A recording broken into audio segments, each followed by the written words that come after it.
Hi dears, ഇതെന്താണെന്ന് മനസ്സിലായോ? നമ്മുടെ കോണ് സാധാരണ ഉപ്പും മുളകിട്ട് ഉണ്ടാക്കുന്നതിൽ നിന്ന് വ്യത്യസ്തമായിട്ട് കുറച്ച് എരിവും പുളിയും മധുരവും ഒക്കെ ഉള്ള ഒരു അടിപൊളി ഐറ്റം. അപ്പോൾ നമുക്ക് ട്രൈ ചെയ്ത് നോക്കിയാലോ? ഞാനിവിടെ 3 സ്വീറ്റ് കോണാണ് എടുത്തിട്ടുള്ളത്. അത് നന്നായിട്ട് തൊലിയൊക്കെ കളഞ്ഞ് ക്ലീൻ ചെയ്തതിന് ശേഷം നമുക്കൊരു കുക്കറിൽ സാധാരണ വേവിക്കുന്ന പോലെ ആവശ്യത്തിന് വെള്ളവും ഉപ്പും ചേർത്ത് വേവിച്ചിട്ട് മാറ്റി വയ്ക്കുക. ഇനി ഇതിലേക്കൊരു മസാല വേണം. അതിന് വേണ്ടിയിട്ടൊരു പാൻ അടുപ്പത്ത് വെച്ച് കുറച്ച് ബട്ടറും ഓയിലും ചേർത്ത് കൊടുക്കുക. എന്നിട്ട് ഒരു വെളുത്തുള്ളി ചെറുതാക്കി ചോപ്പ് ചെയ്തത് ചേർത്ത് കൊടുക്കുക. പിന്നെ ഒറിഗാനോ, ചില്ലി ഫ്ലെക്സ്, ഉപ്പ്, കുരുമുളക് പൊടി, കാശ്മീരി ചില്ലി പൗഡർ, അതുപോലെ തന്നെ ഒരു ടേബിൾ സ്പൂൺ ടൊമാറ്റോ കെച്ചപ്പ് കൂടി ചേർത്ത് നന്നായിട്ട് അങ്ങോട്ട് മിക്സ് ചെയ്തെടുത്ത് നമ്മൾ വേവിച്ച് വെച്ച കോൺ അതിലേക്ക് കണ്ടിട്ട് കൊടുക്കുക.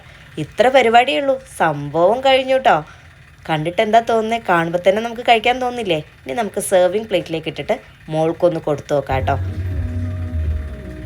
എടുത്തോ? How is it?